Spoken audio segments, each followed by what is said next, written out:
Hey guys, this video is going to be a quick sneak preview of a project I'm working on. This is an idea I got from a fellow knife maker named Ray Rogers.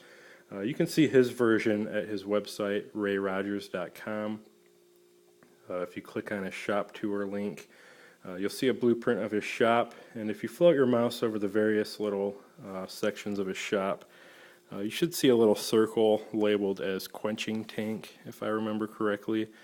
Clicking on that will take you to a separate page with a picture and a description of his version, which is somewhat similar but different materials and execution.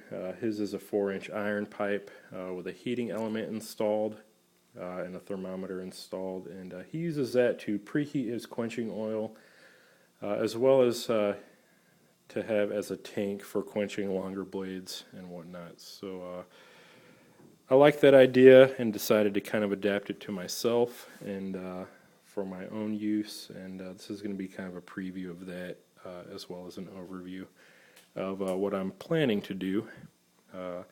And FYI, you can also find Ray Rogers on the Knife Network forums at theknifenetwork.com.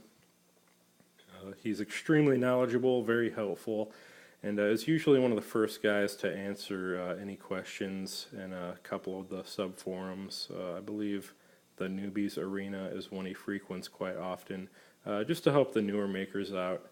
And the guy's a wealth of knowledge, he does phenomenal work, he's just extremely helpful and a very friendly guy. So definitely check him out at his website or theknifenetwork.com. And if you ask any questions, he'll probably be one of the guys to help you out as well. But all that being said, I just want to give credit where credit is due. This is kind of the beginning stages of my version, and what we're looking at here, mine's going to be mainly made out of PVC, and we have a closet flange, I believe this is called. This is also a test flange, more specifically. So that it comes with a solid center, which can later be knocked out and removed after the system is pressure tested. But I decided to adapt this for the use of my tank base. This should give me a nice solid base as well as watertight seal at the bottom. But what you're looking at here, all that red goop smeared everywhere, that's just a fire-rated siliconized caulk that I use to seal this flange in with. And what this center flange is an adaptable flange for an electric hot water heater heating element. And I went ahead and drilled out this toilet flange accordingly for that, bolted it in and made sure to seal in between it and around the bolts and any holes just to make it watertight. So we do need to wait till that cures up, and then we're going to test that for water tightness, but there should not be any problems with it. This is actually my second attempt on making this base. You can see right there my first attempt didn't go so well. I used an included gasket with a flange, thinking that would be enough to seal it watertight if the bolts were tightened enough. But apparently it was not at all enough, and I ended up having to break the center out of that base and start over. So I'm going to have to cut this pipe off and re-glue it to my new one. But that should at least give you an idea of what I'm shooting for as far as the base. And then I'm going to mount that flange to a wooden base, which will elevate it off the ground and provide clearance for this heating element and the thermostat when it's screwed in. And this is the heating element I'm going to use. It's just a 2000 watt 120 volt AC element for an electric water heater. These are fairly cheap, easy to find at your local hardware store. And this will screw directly into that flange from the bottom and will stick up like so. And that's what's going to be heating my oil. And to control that, I'm going to attempt to use this electric thermostat, which has a variable temperature control at the bottom there. And the way this thermostat works, it uses some thermo discs inside is what they're called.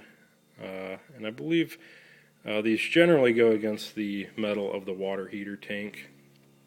And once these hit a certain preset temperature on your control there, it will open up a relay discontinuing voltage to this heating element and regulating that like so. Unfortunately, since we're using PVC, it's not going to transfer heat well at all, and I won't be able to mount that to the side. But my initial idea is to see if I can maybe apply some heat sink compound to these bolt heads there, and just bolt the thermostat to where they're making contact, and hopefully the oil will transfer enough heat through that bolt to operate that relay and that thermostat there. That's my first idea. I may have to modify things a different way if that does not work, but that's going to be my first attempt once this cures and I can get everything together. I also have a switch here for an on-off switch. I have my power cord, and we'll get that all wired up and mounted to a base. Once everything's cured and I can test it for water tightness, and then put the pipe over it for my tank. And again, that's pretty much what it's going to look like afterwards, minus the base and the wiring and everything. And one thing you may be thinking of, I thought of as well, we're going to be putting some very hot knives into this tank to quench them in upwards of 1500 degrees or more. And in order to keep things together and not accidentally melt my PVC, I'm actually going to use this furnace vent pipe there to line the inside of that pipe, and I'll show you that on an updated video. And that'll create just a little bit of a buffer to keep the hot blade from directly contacting the PVC if I accidentally touch the sides. And that should be enough to keep it from melting, since I'm not going to be holding it against the sides, but I may accidentally contact it as I'm plunging the blade in. So that's really just the basic idea, the basic concept. Again, I got from Ray Rogers by looking at his website and his shop tour. And I'm just in the initial stage of getting this flange caulked to this base here.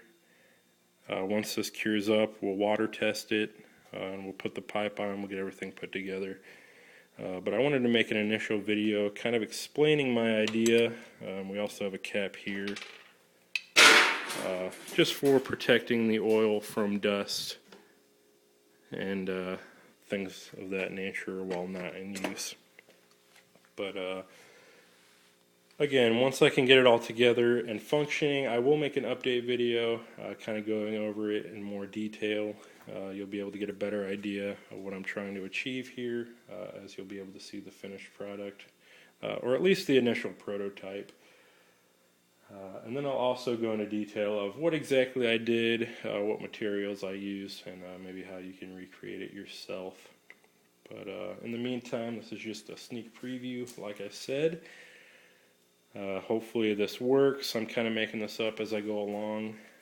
And again, I've already made one attempt, which failed, so hopefully the second time's the charm. And we'll see how that works, and hopefully we can test it on a few knives in the future, if everything goes according to plan. So definitely stay tuned for the update video for the completed prototype. Again, this is going to have to cure for at least several hours, so I'll probably let it cure overnight and then make sure it's watertight.